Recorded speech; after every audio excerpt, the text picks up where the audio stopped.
Benvenuti a questa nostra chiacchierata. Quante volte, magari davanti a un quadro antico, abbiamo quella sensazione? Che ci sia qualcosa di più. Non solo quello che vedi, la bellezza, ma indizi, simboli, a volte proprio messaggi nascosti. Eh sì, soprattutto nel Rinascimento, sembra quasi un gioco a volte. Esatto. E oggi proviamo a capirci qualcosa di più, usando un po' di materiali che abbiamo raccolto. Vogliamo vedere perché gli artisti facevano così e come possiamo, decifrare questi codici. Certo, e guarda, non basta solo l'occhio, serve un po' di contesto. Bisogna conoscere i testi che leggevano, le filosofie, tipo l'ermetismo, e servono anche degli strumenti, come quelli che ha spiegato bene Panofsky, lo storico dell'arte. Panofsky sì, lui parlava di livelli, giusto? Proprio così. Il primo livello è cosa vedo, il soggetto primario. Poi c'è il significato simbolico, quello che l'immagine rappresenta per convenzione, il soggetto secondario. E infine il livello più profondo, il significato intrinseco, che ci dice qualcosa sulla visione del mondo dell'artista, della sua epoca. È un po' come imparare una lingua vecchia. Interessante. Ma la domanda è, perché nasconderli questi messaggi? Poteva essere un gioco, ma forse c'era dell'altro. Beh sì. Una delle fonti che abbiamo, un articolo da Bologna, dice una cosa molto pratica. Era pericoloso. Certe idee filosofiche e religiose un po' fuori dai binari, potevano costare caro. Anche il rogo. Certo.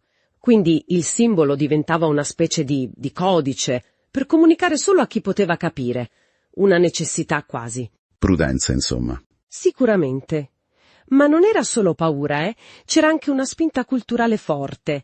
Pensa all'ermetismo, riscoperto proprio nel Rinascimento. L'idea base, quella della corrispondenza tra macrocosmo e microcosmo. Il famoso come in alto, così in basso. Ah sì, l'ho sentito nominare. Ecco, questo spingeva gli artisti, i pensatori, a cercare queste connessioni nascoste tra uomo, natura, Dio. L'arte diventava un modo per mostrare queste armonie segrete. Affascinante, davvero. Proviamo a vedere qualche esempio concreto che abbiamo trovato.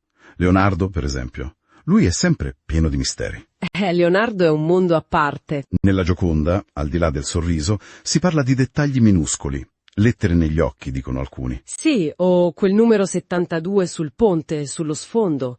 Un numero con significati mistici, pare. Vero o no, chi lo sa. Però stimola, no? Fa pensare. E sempre Leonardo. L'ultima cena. Lì poi apriti cielo. Già, la figura vicino a Gesù, Giovanni o Maria Maddalena, se ne discute da secoli.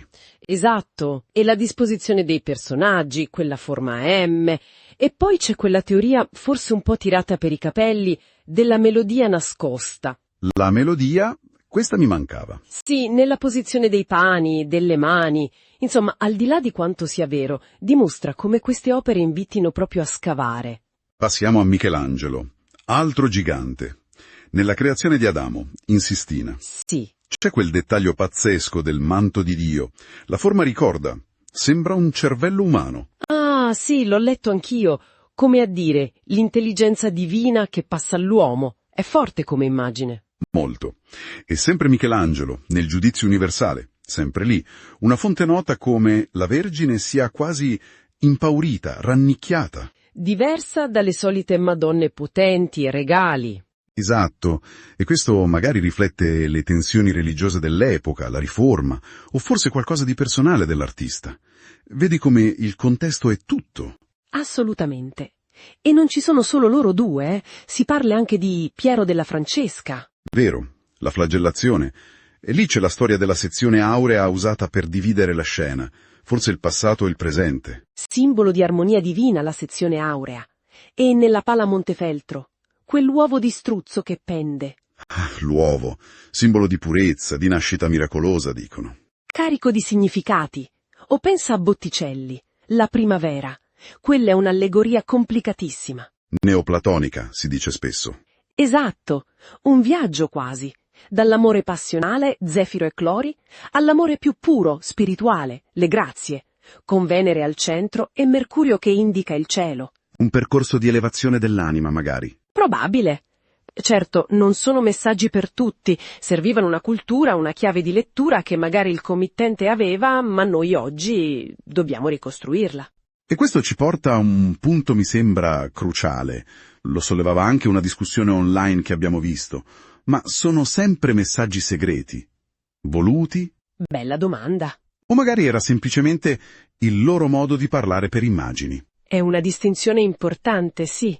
Quello che a noi oggi sembra un codice, all'epoca magari era un simbolo comprensibile per chi era educato a leggerlo. Pensa alle figure mitologiche, ai gesti, ai colori. Persino le piastrelle del pavimento potevano voler dire qualcosa.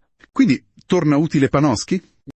L'iconografia, che spesso è intenzionale, dal significato intrinseco, l'iconologia. Quello rivela la visione del mondo, le ansie, le speranze di un'epoca, di un artista, magari anche senza che se ne rendesse conto del tutto. Quindi l'artista poteva dire più di quanto pensava. In un certo senso sì, l'opera parla anche da sola, col tempo. Bene, quindi tirando un po' le fila. Queste opere d'arte, soprattutto di certe epoche, sono come scatole cinesi, piene di livelli. Sì, c'è la bellezza immediata, quella che colpisce subito. E poi ci sono questi strati più nascosti. Simboli, idee, filosofia, storia. Ed è una ricerca che continua, tra l'altro. Si usano anche tecnologie nuove, no? Analisi particolari per vedere sotto la pittura. Sì, analisi spettroscopiche, cose così. Si cercano disegni preparatori, pigmenti nascosti. È incredibile. E sapere che ci possano essere questi livelli, secondo me cambia proprio il modo di guardare un quadro. Come? Non è più solo bello non bello, diventa un invito a esplorare, a farsi domande, a cercare collegamenti. Rende l'esperienza molto, molto più ricca. Ed è proprio qui che volevamo arrivare. Lasciamo una domanda aperta. Sapere che un'opera può nascondere tutti questi significati, questi simboli, cambia il modo in cui la si guarda? Già. Porta più verso, la decifrazione intellettuale, il voler capire a tutti i costi, o semplicemente arricchisce il piacere di guardarla? O forse entrambe le cose. Forse. È qualcosa su cui riflettere, per continuare a dialogare con l'arte, anche dopo la nostra